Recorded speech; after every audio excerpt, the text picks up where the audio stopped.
If you are not growing, then you're dead. That's the exact word my mentor told me 19 years ago. If you're not growing in your career, consider yourself dead. And that opened my eyes.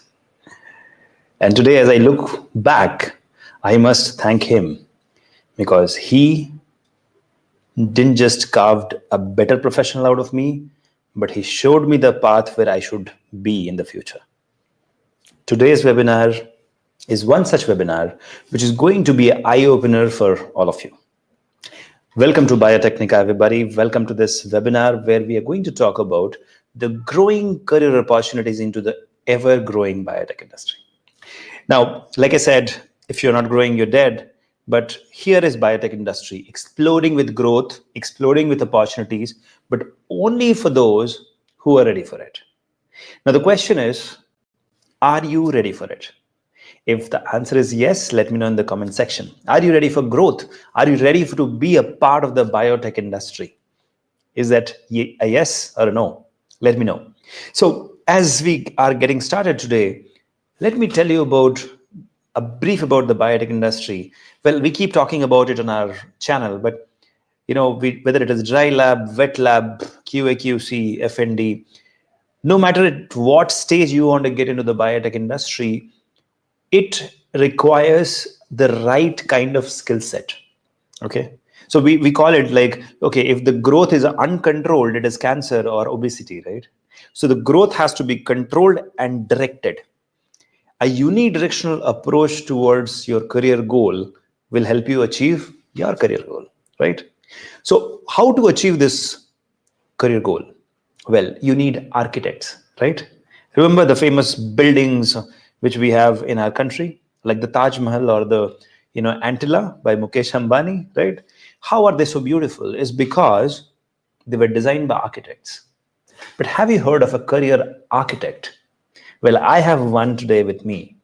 Dr. Ramgopal is with me from Biocon Academy, and he is going to talk about ever growing careers in the biotech industry. And you should know this that Dr. Ram Gopal carries decades of experience. He has been doing this for several candidates, and Biocon's corporate social responsibility arm is Biocon Academy. This particular organization has delivered so many biotech researchers to our country. So once again, today we are teaming up with Team Biocon Academy to talk about the ever-growing opportunities in the biotech industry. I would like to bring up Dr. Ramgopal Rao, sir, to the screen, please. Hi, sir. Good afternoon. How are you? Hi, Shekhar. Good afternoon, and good afternoon to Namaskar. everybody. I'm fine, thank you.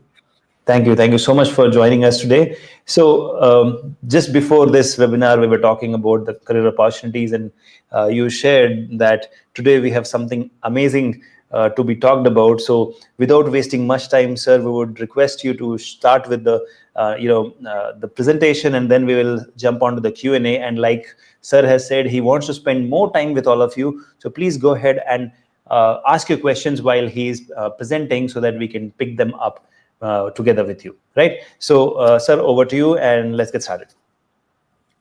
Thank you, Shekhar, and thanks to your team. Good afternoon, everybody. Once again, welcome to this webinar. I just wanted to share my screen, and maybe if any one of you can confirm uh, if my presentation is visible. That's great. So Yeah. I will not be giving a lecture because although we call this as a webinar or an interaction, I definitely would like to spend more time on your queries and interact more, know more from you, so that we also learn how to improve as well as continue our journey in this biotech skill development activity. I'm associated with Biocon Academy for the past 8.5 years. In my capacity as senior academic manager, I'm involved in screening the candidates and ensuring that we do the skill development programs in a way which actually caters to the biotech and pharma industry at large. And today, I will be sharing some insights in terms of how the biotech industry sector is, specifically targeting more in terms of skills as well as preparing you better to navigate your journey towards industry. So let us start basically to understand in terms of whether it is a career path that you would like to take in biotech industry, or what skills basically you would like to be nurtured with or exposed with or encounter with before you actually try to become industry ready. To understand that, I am always asking students, are you aware of the biotech and pharma industry? I am adding the pharma term because a lot of job roles overlap. Sometimes they are also working together, because we have industries which are pharma industries which are doing biotech and vice versa. So the first question to ask before we even think of career paths, skills, and the industry expectations is, what is happening in India when it comes to life science, biotech, pharma sector. So I have just one slide with few pointers for you to make note of if you are interested, or at least these will be the questions which you should answer in detail later on if you want to basically navigate along with me in this particular journey. First and foremost is knowing about how many companies we have. Many students again think that biotech companies are not many in India. Most of them are multinational companies present in the developed world. Absolutely not. We have 3,000 plus companies registered under life science segments. Not every company might claim themselves as biotech, but I can maybe create a bigger umbrella for life sciences and biosciences, things like that. Out of that, 600 plus are big companies. When I say big, they definitely have more departments, more manpower, more projects, more visibility in the national and international market. They supply overseas and so on. What is more interesting, as well as an opportunity for all of you, is that we have 8,000 plus startup companies in India, which are exclusively associated with medical, healthcare, diagnostics, devices, biotech, pharma, and allied subjects. So, this itself is first a huge window of opportunity for each one of you to know. Of course, I think you might have heard from your teachers as well as maybe in many other such fora, right? That India is now one of the major supplier of several pharmaceuticals, vaccines, active pharmaceutical ingredients, diagnostics, and so on. We are till today regarded as the pharma capital of the world, or generic capital of the world, and now going to become biosimilar capital of the world. So we have a lot of things happening, not just because of our population or because of these many companies. We're actually creating and making the difference. One out of every three who gets vaccinated, one out of five who basically gets a generic medicine in US and Europe is coming from India. We in fact are capturing their 40 to 60% of the market. So what we need to therefore know is the product portfolio or the diverse areas of biotech and pharma where these companies are operating. The third aspect would be to understand the ecosystem that now we have been sustained with. If you see the government of India as well as individual state governments policies, public private partnerships, to mention a couple of them like Bio E3 policy, which we are able to see coming out in the last 1 year or so, which DBT DST is driving a lot. And we have, I think, 70 plus bio incubators which are established by BIRAC, again under Department of Biotechnology, and we have National Biopharma Mission, and so on. Again, this itself can be a separate topic in terms of what all initiatives government of India is doing, state governments are doing, our skill development ministries are doing, our science and technology ministry is doing, ICMR, ICAR, and other organizations are doing. This again will tell you whether it is having 26 plus CSIR labs, diagnostic center, hospitals, projects, collaborations, funding opportunities, trying you to push towards entrepreneurship. Basically, lot of things are happening when it comes to government support. And of course, the last 2 decades, we have seen industries transitioning from manpower based, machine based to technology based, right? So they are all now transitioning towards what we call as digital transformation, along with innovation basically happening in India. This year, we crossed more than 1 lakh patent applications, which itself speaks volumes, because out of that, A vast majority comes from life sciences and chemical sciences. So we have a transformation happening in our innovation ecosystem, especially in industry. We have automation, electronic data, all the softwares that are coming up with most of the equipment and instruments, and every aspect of what we talk as biotechnology is now digitally getting better and better. I don't want to leave those words unused. So yes, we are implementing AI, we are implementing ML, we are implementing IoT, data science, and a lot of other analytics. Drug discoveries based on AI is happening. So industries are transitioning. So you cannot be left behind by just a technical skill in terms of life sciences. You need to be basically bridging, combining your technical skills and knowledge with exposure with the latest technologies that will enable you to become more and more fit to industry. To speak of few numbers, again I get students asking me what would be the potential, what is the worth of biotech industry, pharma industry sector. Here are some numbers. These are not my numbers, these are available in the public domain through government and other reports which actually specifically capture what is happening in industry in terms of growth rate, right? So if you see, digit growth rate is happening in biotech as well as in pharma, and we have a set target of reaching 16 plus percentage for biotech and 12 plus percentage for pharma. And the industry net value, if you see, is growing again like an exponential phase. If you plot a graph in terms of what has happened in the from 1995 onwards, when India signed TRIPS agreement through WTO, we have been on a roller coaster ride in terms of number of companies, number of products, the revenue that we are generating, of course, therefore the opportunities that we are bringing into the biotech and pharma. Not every job, of course, will be for freshers. We have various diaspora of life science professionals. So if you see, the target by this year is $151 billion.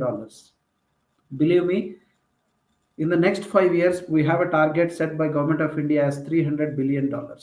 So that is what is the growth rate we are expecting for biotech. We have the largest number of manufacturing units outside United States when it comes to medicines in terms of manufacturing units that are approved by US FDA. More than 600 plus US FDA approved manufacturing plants out of 10,000 plus manufacturing units, which are supplying medicines, vaccines, and many other pharmaceuticals to the whole globe. Basically, we are into the major healthcare providers, service providers, contract research, contract manufacturing, and so on. This itself again is a huge opportunity because we have this spread across India in almost all the states. Of course, we have few clusters where little more is happening. You name any pharma biotech company which is a big player, which we call as a multinational company, or who has actually made a difference in terms of bringing the healthcare or the product to the people, right? They are all working in India, are collaborating with Indian companies, have acquired few companies, have associated as a joint ventures. So we are in a position where India is not just an important market destination for selling their products because we have huge patient population, those who have disorders, lifestyle diseases, and so on, but it is a market in itself because of the human resource.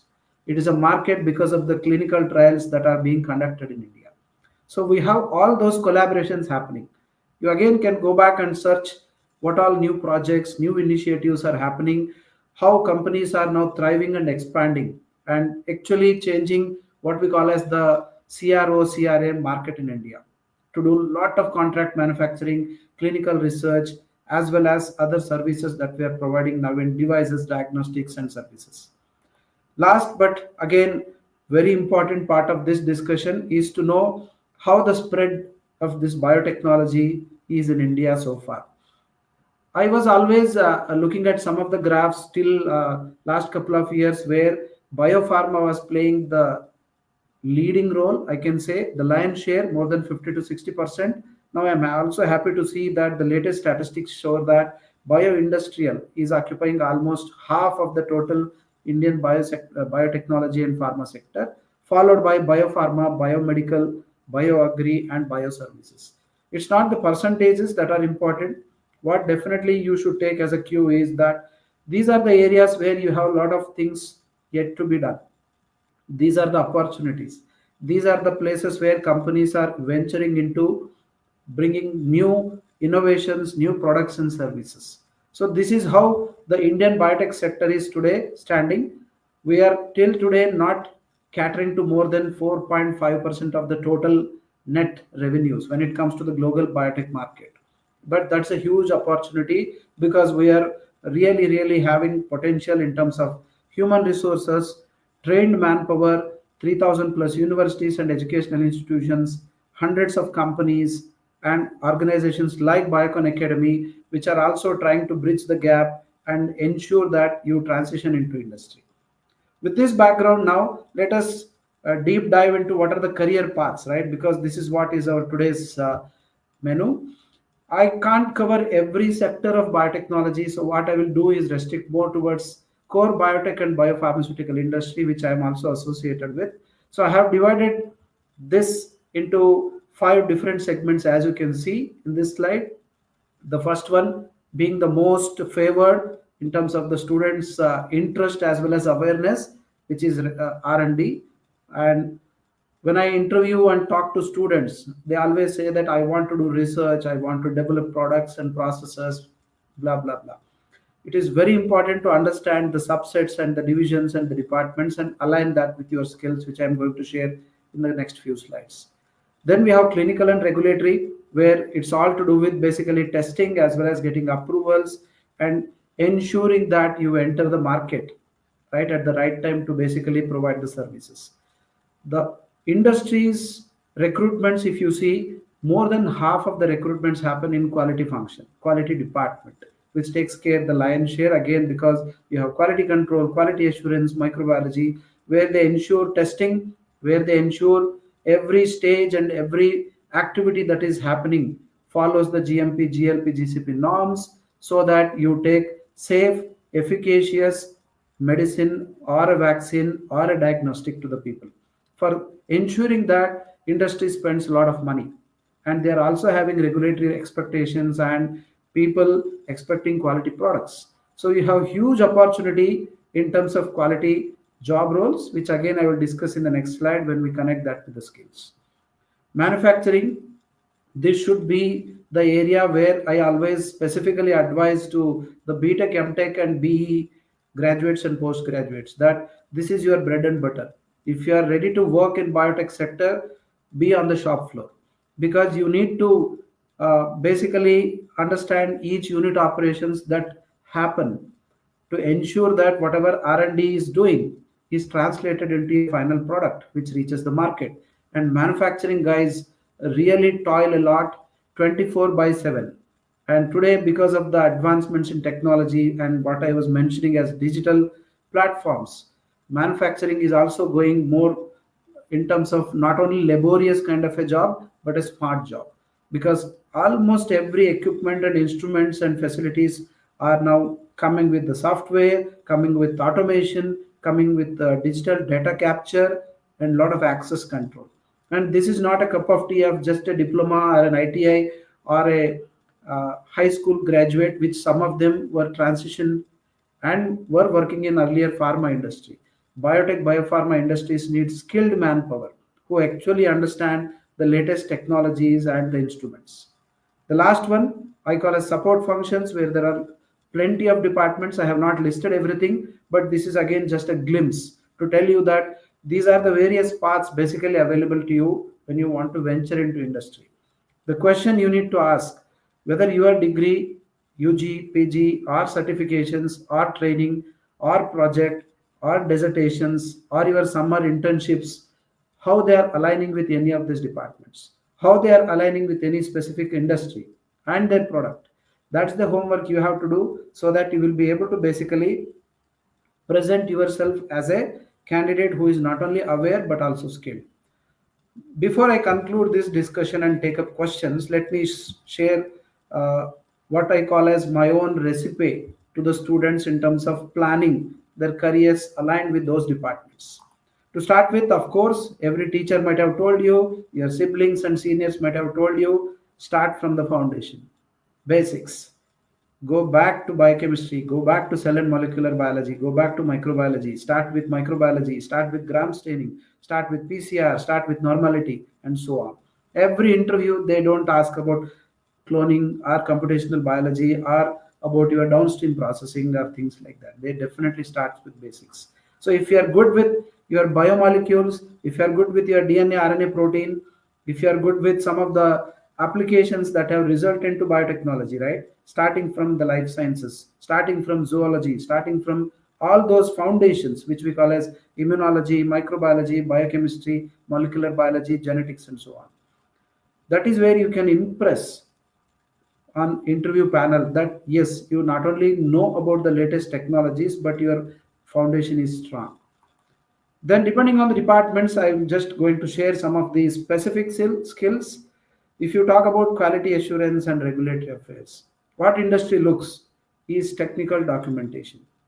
You should be well versed with technical writing, speaking, including email etiquettes. At the same time, you need to have a little more patience in terms of going through the regulations, the documentations, the policies, the SOPs, the pharmacopoeial methods, the training manuals. It's all not to do with test tubes and chemicals and materials, but it is to do with documentation. So if you are good with that, you may be working with Indian regulators, you may be working with state regulators, you may be working with international regulators, you may be training your employees, you may be passing the batches of manufacturing, you may be training your QC professionals, you may be monitoring your manufacturing batches, all based on documentation, all based on the sound technical knowledge translated into standard operating procedures. This is again possible if you have a habit of making technical knowledge, converting that into reading and writing skills during your professional education. Then we have QC, where it is all to do with testing, testing. Raw materials, in process materials, finished products, media, water, air, biological samples, microbiological samples, contamination, product related, process related, impurities, heavy metals, endotoxins, whatnot. We have a lot of things which are associated with making a product. All that you need to develop a testing method, and those who are good with instrumentation, calculations, and measurements specifically are fit into the QC jobs. Of course, we have R&D, which might start with initially in silico drug discovery and development, or maybe you have some initial wet lab experiments to do screening. All that basically comes with design of experiments, use of lot of tools, software, statistics nowadays in industry. So if you are good in any of these things, definitely you should target R&D jobs. Of course, there is one more complement and component which also enables your R&D prospects. There are a lot many other support functions which you saw in the previous slide. We have opportunities in these if you have either a certification or a training or at least an interest in some of these departments. Just to give you a couple of examples, you have clinical research, medical affairs, pharmacovigilance, post-marketing surveillance, diagnostics, converting your wet lab data into maybe a tool or a kit or maybe even a raw material to some of these things, intellectual property, including patents, environment, health and safety, and biosecurity, and working to know about what we call as biosafety levels and so on. And lastly, the project management. If you are good in basically taking care of the budgetary as well as allocations, to work with cross-functional teams to handle the deadlines and ensure that the project meets the expectations. These are all the functions where you need life sciences, pharmacy, chemistry, biotechnology graduate, postgraduates. Of course, they expect you to have some additional specific training or a certification apart from your degree. Then we have the core R&D, what basically they spend more time on. That is the cell culture, be it a bacteria, yeast, or mammalian cells, or plant cells, or insect cells, or any other cell lines, or even those which we use for bioassays, right? So it is important that you need to identify, culture, grow, check the viability, count, know the media, know differentiating the cells, differentiating the microorganisms, know some microscopy, know some instruments which are used for counting, everything associated with generating a cell line or basically a cell culture, you are really going to be an asset in R&D as well as in some manufacturing departments, because there you do the same thing in the large scale. Of course, you have to connect the dots in terms of how these cells, for example, when we use recombinant cells in biotechnology, they are genetically modified cell lines. How you need to work with them, starting with media optimization, starting with ensuring that you have the titer, you have the enough cell number, how do you count them, how do you retain their viability, and so on. All that put together, I am putting under one bucket called as microbial and cell culture techniques. One of the most important as well as costliest thing for an industry is extraction and purification, which we call as bioseparations, also called as downstream processing, right? So you need to have few skills like maybe filtration, maybe chromatography, maybe you have done with only paper or TLC or just done some columns. You may not have done ion exchange, gel filtration, and all those things, but still, if you are good with some basic principles of how you do filtration, what is the difference between micro, nano, ultra filtration, how do you basically extract and separate solid liquid fractions and things like that, right? You are definitely going to have more opportunities in downstream processing of manufacturing as well as the downstream part of the R&D. So these are some of the major departments which I had shared in the previous slide, and those skills which I am trying to explain within this short time, I think might help you to have some direction in terms of where you fit in. And before I conclude, you have an opportunity for which actually we are also doing this webinar and interacting with each of you so that we present what are the training avenues that we are doing in Biocon Academy. We have the bioscience program, which is called as Biocon KGI certificate program in biosciences. This is our most successful program, which we have been doing for the last 10 and a half years. 28th batch is currently getting trained in Biocon Academy, and we have admissions open for 29th batch. The batch will be launched in the last week of April, as you can see in this slide. So grab your opportunity, apply for this program if you are interested to get these industry skills as well as get exposure to industry, do some hands-on training, become more industry ready in terms of specific domain, department specific skills, not only from Biocon group of employees and Biocon Academy experts, but from the world's renowned professors from KGI, which is our educational partner, as well as from other industries who are going to train our students in this course. At least I can mention about two or three such industries like Biozine, Thermo Fisher, Mohawk, and Kiwani. So this course has been successful because more than 700 candidates we have trained in the last 10 years, and they are working in 80 plus pharma and biotech industries. So grab your opportunity if you are interested to join as well as make some difference. And these are some of the contact details which you can reach out to us using email, using the phone numbers, using our social media, as well as the address that where we are located from Monday to Friday from 8 a.m. to 5 p.m. So I will conclude my discussion here. Hope I could actually trigger your thoughts as well as show you a glimpse of the skills as well as the expectations from industry. And I would be happy to take up any questions that you have which are more relevant to maybe your industry career. Thank you.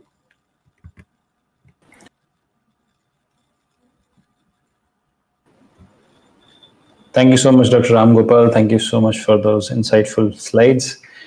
We learned a lot today from you, and for our audience, as you know, Biocon Academy has been doing this noble service for the benefit of our students and subscribers for last 10 and a half years. This is their 29th batch going to start, and it is in partnership with Keck Global Institute located out of USA, and they have been doing this for the benefit of students to make them industry ready.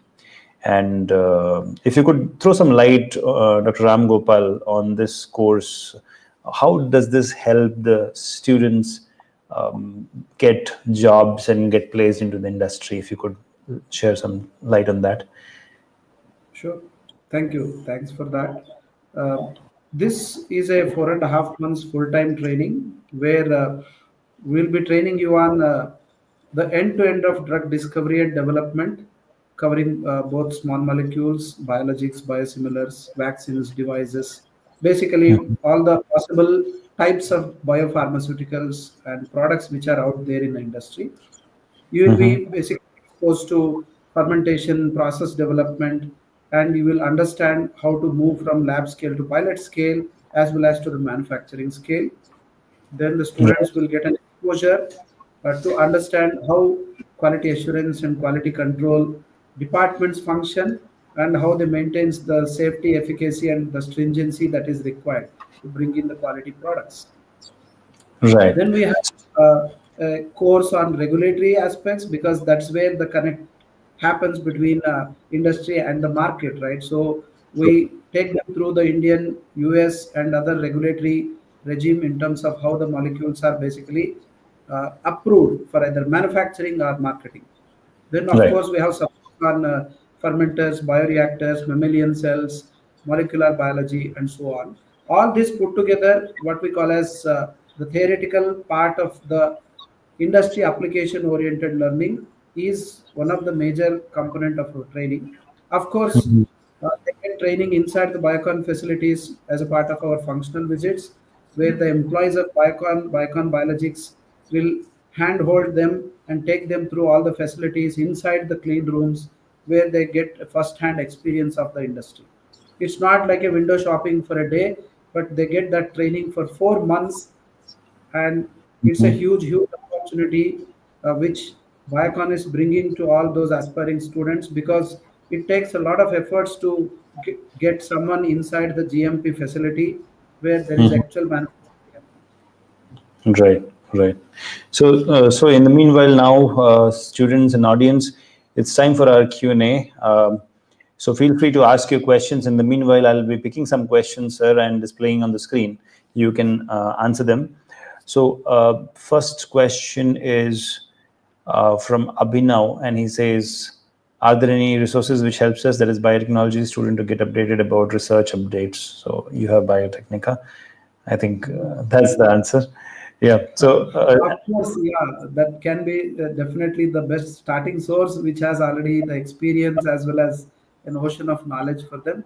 But nowadays, right. what I can see is that you can start from uh, YouTube, you can start from Google, but if you are specifically interested, please go back to Current Science, Indian Journal of Biotechnology, Nature Right. group of journals, as well as several journals like Cell Press, Elsevier, and Clover groups, where and academic press, where you get the latest updates not only in terms of research, but what are the things where you can actually plan your project or maybe take up the courses. You have tremendous amount of information out there.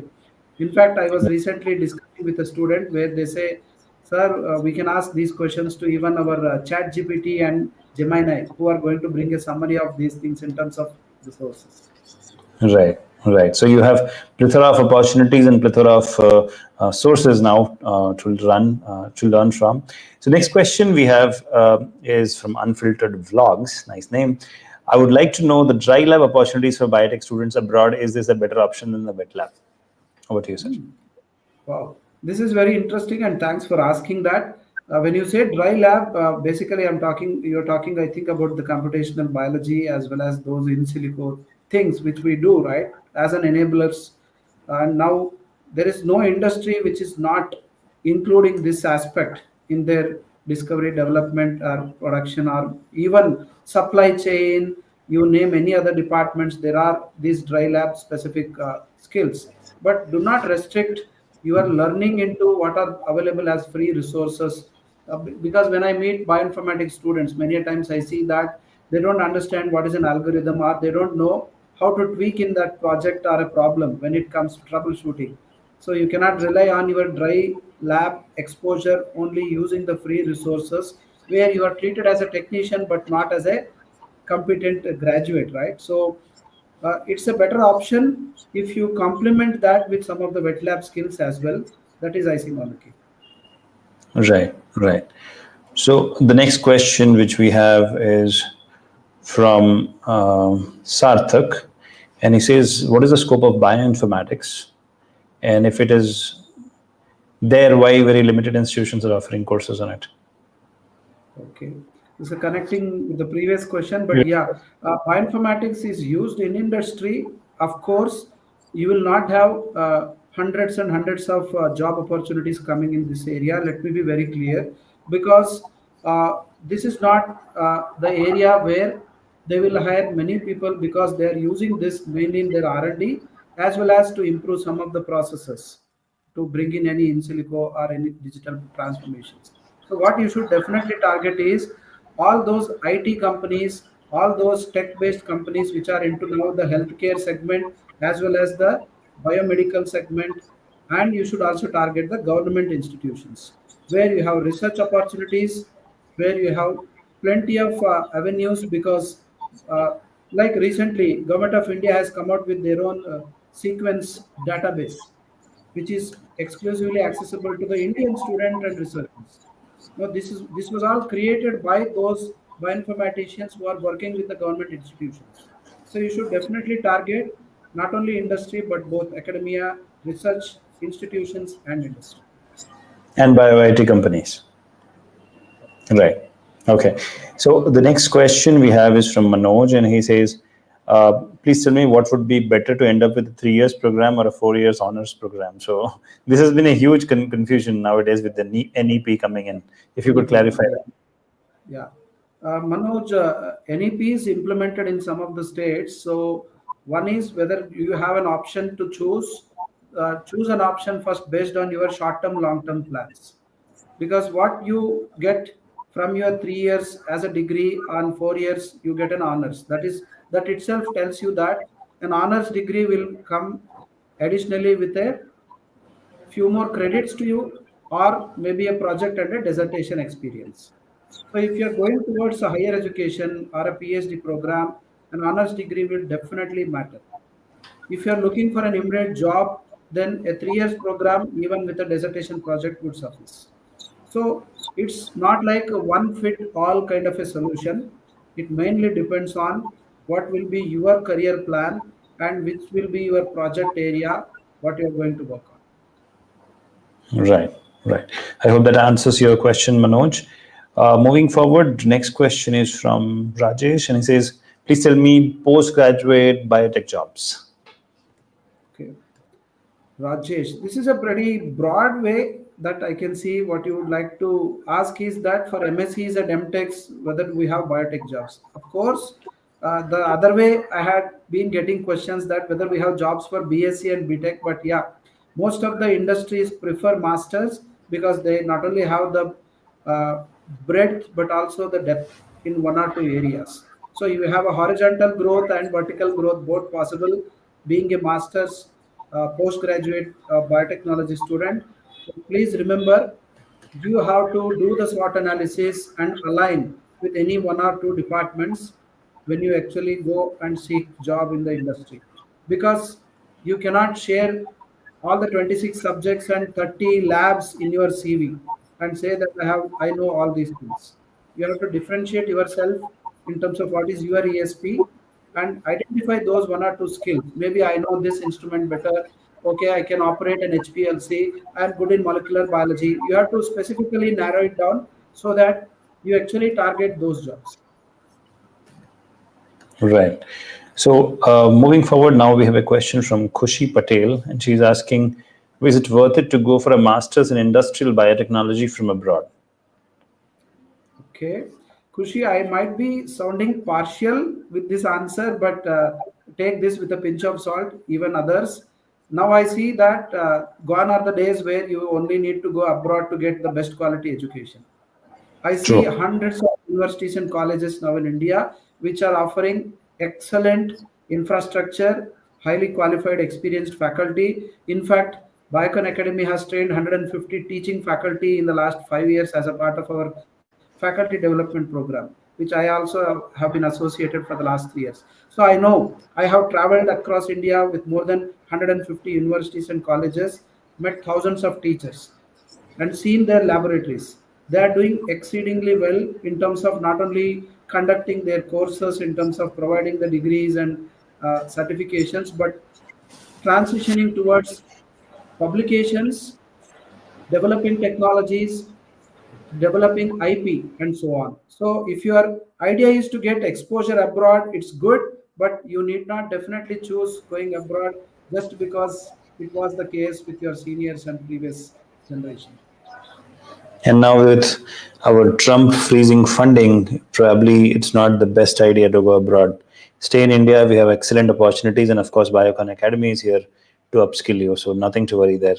Okay, so next question we have from Nikita Arya, and she says, for someone with a background in molecular biology and protein biology, what specialized certifications or courses would you recommend to improve employability?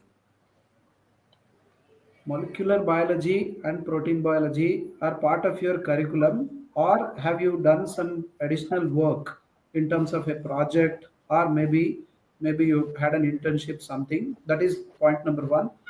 And if you want to get a specialized certifications, of course we have these online uh, things like NPTEL, edX, Coursera, Biotecnika, and so on, who are already enabling these specific courses.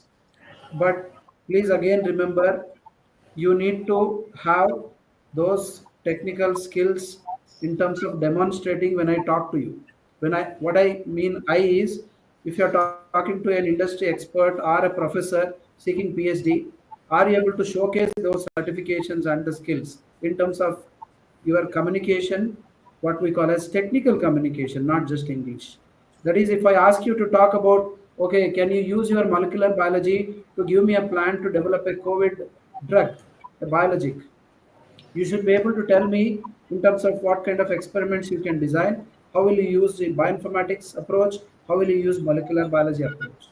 So your application orientedness should be evident when I discuss and talk to you. Then, of course, the certificates will look like a feather in the cap. Right. So I hope that answers the question, Nikita.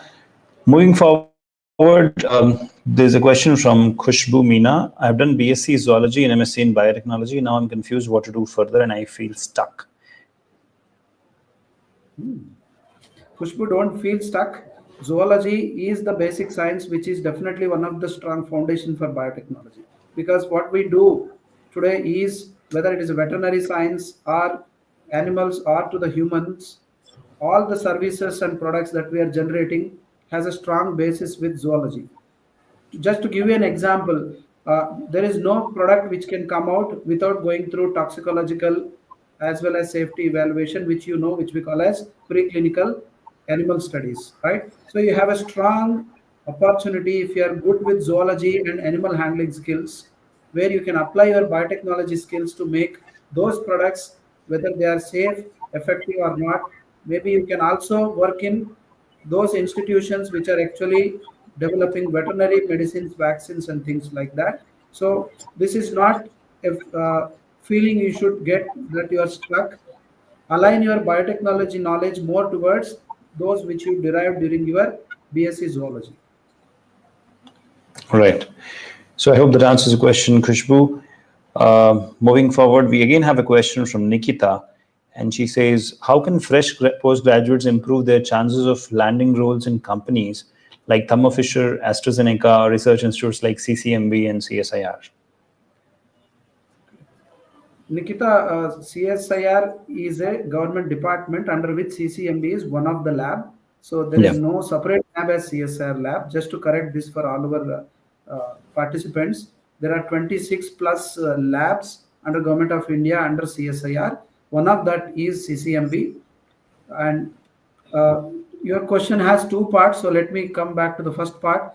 Companies which you have mentioned, they have a unique way of operating in India as of now, if I can tell you. To give you an example of Thermo Fisher, they develop kits, they develop instruments, they develop solutions, as well as several other technologies. They are not to be compared with some of the manufacturing industries, like maybe what I represent, that is Biocon. So they have a wide array of various departments and functions.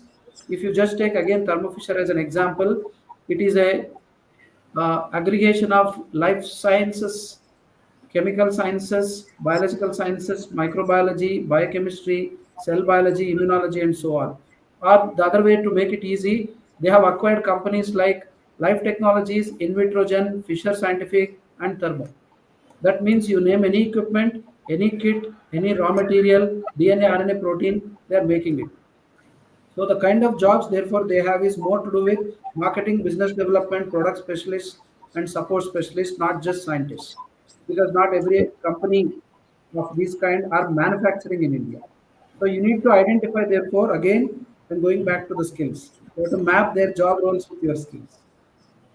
Right. And of So, research institutes, the second part, like CCMB or CDFD, or as a matter of fact, any CSIR lab, now they also have ACSIR as a university under which they offer PhD programs. Because earlier they were all guiding PhDs under other university umbrellas. Now they themselves have their own university. So if you are targeting to join these CSIR labs, your objective should not be job, your objective should be research. That means join with a CSIR net or gate, or directly join for a project as a project associate, and then convert that into a PhD registration so that you have an excellent career post that experience with the CSIR. right.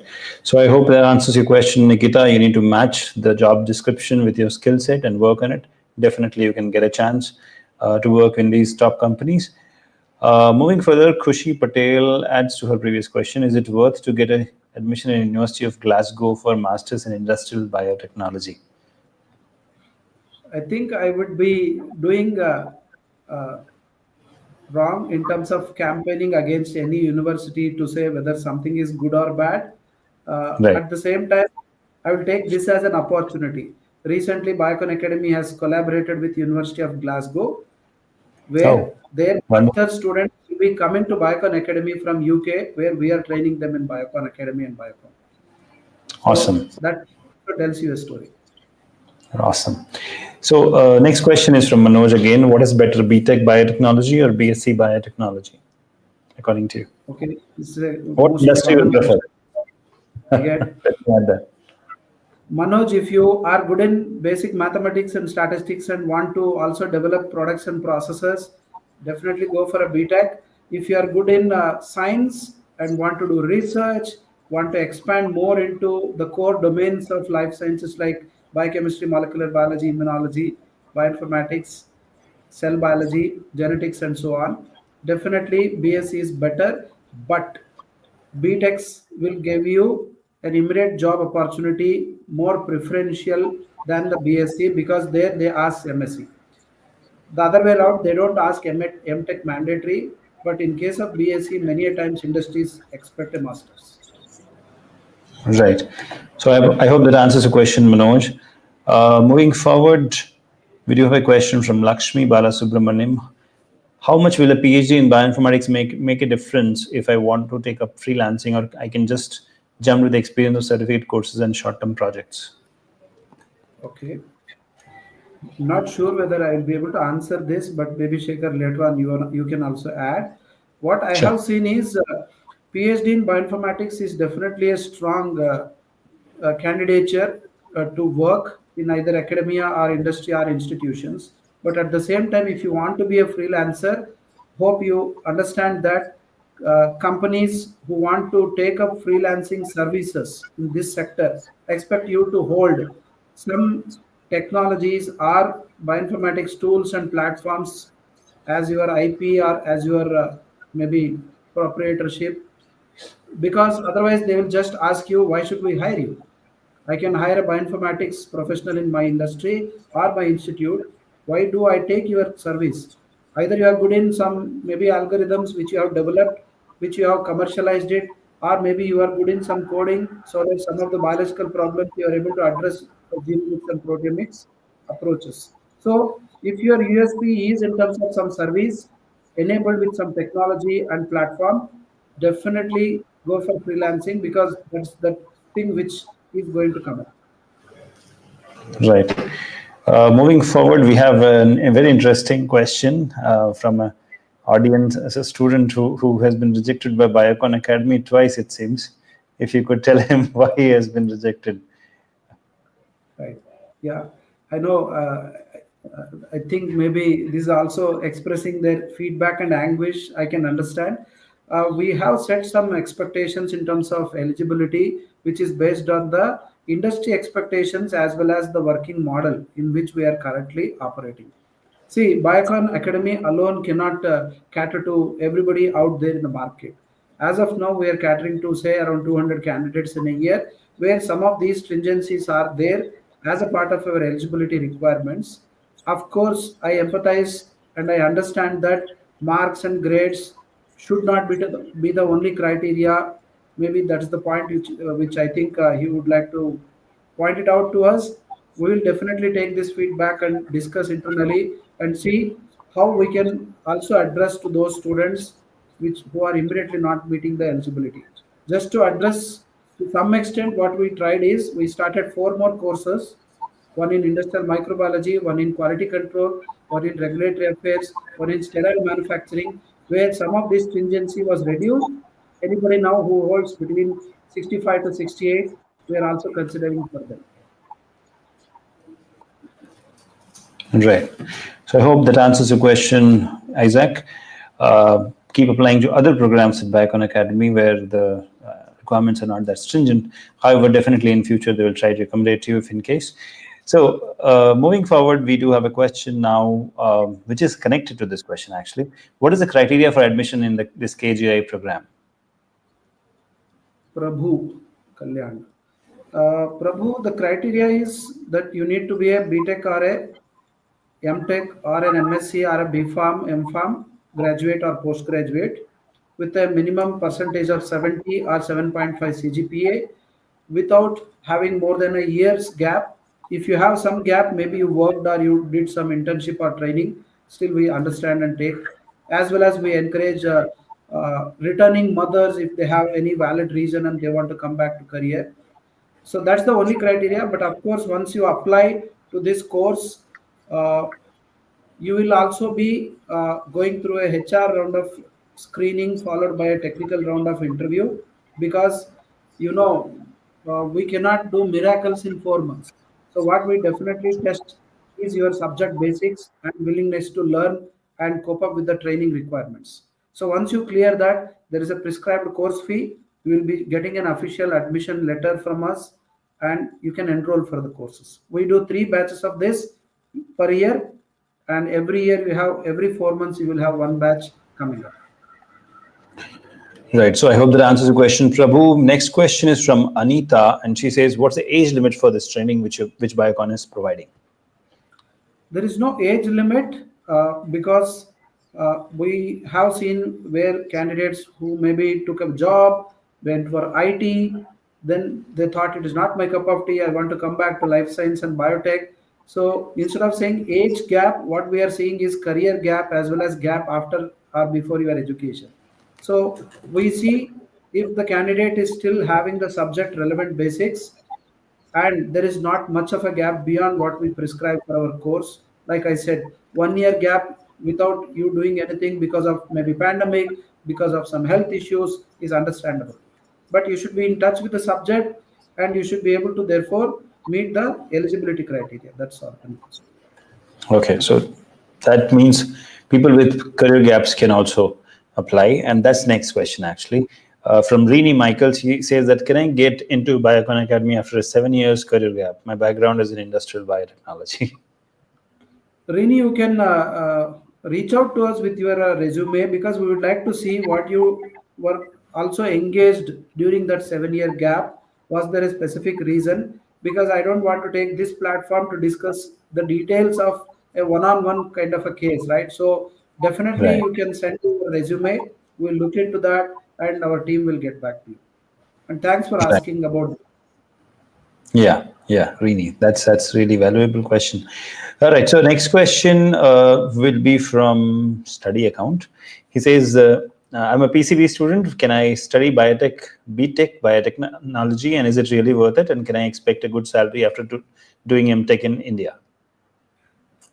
PCB or PCM, I think this is there in some of the states, but basically for BTech, if you're eligible, definitely you can go ahead and do that because I remember state of Telangana and Andhra Pradesh still have that MPC BPC kind of a system where they have three subjects instead of all four, and it is worth if you do a good project and get out with a minimum of a distinction. Because I think you I don't know the name, maybe all of us are aware that we have thousands of engineering graduates who are struggling to get into even the IT where there are jobs available. The simple True. reason is that they don't have those transferable skills which they are expected to showcase at the entry level requirements.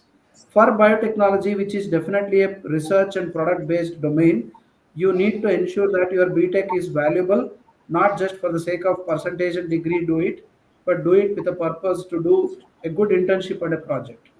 Of course, MTech is not mandatory. You will get opportunities. You can get into an integrated PhD or do MTech depending on your long-term career plans. And salary in biotech and life science sector is going to be sufficient enough for you to survive and start a career till you prove yourself worth for the first 2 to 3 years. After that, it is going to be the log phase. Like a microbiology curve, I can give you an example. You have to cross the lag phase of first 2 to 3 years, then the exponential phase is going to give you more salary. Very true. Agreed. So I hope that answers the question. Next question is from Charan, and he says, MSc Biotechnology or MBA Biotech? I mean, MBA, which is best after BSc Biotechnology? I think this is comparing between apples and oranges, but Yeah, still, I know not many universities offer MBA in biotechnology, but those who are offering, please go and check their placement record or track record, because being an MBA depends on which business school you are coming from. That's the first question people will ask. If it is true. MSc Biotechnology, they will look into your technical and projects and other things. But for an MBA, the first and foremost is which is the B school? Is it a college or a university or an affiliated or an autonomous or a B school? Number one. Number two, MBA today again, have too many specializations. So there are industries where for a management and marketing and other roles which are requiring the qualification of MBA, they might take a full-time regular MBA rather than an MBA in biotechnology, unless your technical skills and management skills are complementing each other. That means Right. you should be able to showcase that your BSc and MBA combination is better than a regular MSc or a regular MBA candidate. Hope you True. understand, sir. So I think we have run out of time now, last 3 minutes. So quickly, I would like to remind our audience that Biocon Academy is a corporate social responsibility of Biocon Limited, and they have started this particular initiative to benefit the students, to bridge the skill gap, for which, of course, Biotecnika also stands for. And that's the reason we partner with Biocon Academy every year to support our students. Now, as you can see, Biocon's KGI program is going to start shortly, and the applications are right now open. And if you are eligible and interested, then you should apply now, because later on the seats will be limited and you might get rejected if the seats get full. So I would request all the subscribers and students in the audience who are watching this recording also later on to enroll into this finishing school kind of a program, which Biocon Limited is closely connected with, and all in partnership with various other industry partners. They have come up with a format which doesn't just upskill you but gets you placed into the industry, equips you with the transferable skill set which will help you in the future. And like Dr. Ramgopal mentioned, that the first 3 years are the real testing phase of your career. If you pass through that, then the salaries are at par with the IT industry. But initial 3 years, you have to really learn. And this skill set is not like you open a laptop and you start working. These are real world skill set which takes years to learn. And Biocon Academy is able to do that for you in the next 4 months if you enroll into this KGI certificate program. So what are you waiting for? I'll request the team to put the link in the chat box, and we'll also pin it for our students who are watching it as a recording. And thank you so much, Dr. Ramgopal, for joining us for today's session. I can see more questions there, but we will run out of time actually. So if you could quickly summarize and share your thought process with our audience before we end. Yes. Thanks to each one of you who have joined today. Maybe some of your expectations we were able to meet, but sorry for not able to take all the questions and queries. Please reach out to us as well as Biotecnika for any of your discussions further, because this is just the tip of the iceberg what we could do in this 1.5 hour. Hope you understand that it will be difficult for us to exceed the time limits. So I once again wish each one of you all the best, whether you do higher education or industry career, or whether you come to Biocon Academy or seek Biotecnika. All the best. Do with all the willingness as well as proper groundwork in terms of doing it not by chance but by choice. So thank you, Shekhar, for arranging this and making this happen. Thank you once again. Thank you so much, sir. And it was really a pleasure hosting you once again. And every time you come up on the screen, you share some valuable insights, which enriches all of us with new thought process. So thank you so much for that. And the slides were really valuable. Probably I will reach out to you to share that with me. So thank you so much. And to our audience, please, you can see the phone number and email IDs of Biocon Academy. Reach out to them if you need any help with the admission process or you have any questions. And otherwise, you can always reach out to me at shekhar@biotecnika.org if you have any other questions. Thank you so much, everybody. Keep shining. Take care. Thank you. Bye-bye.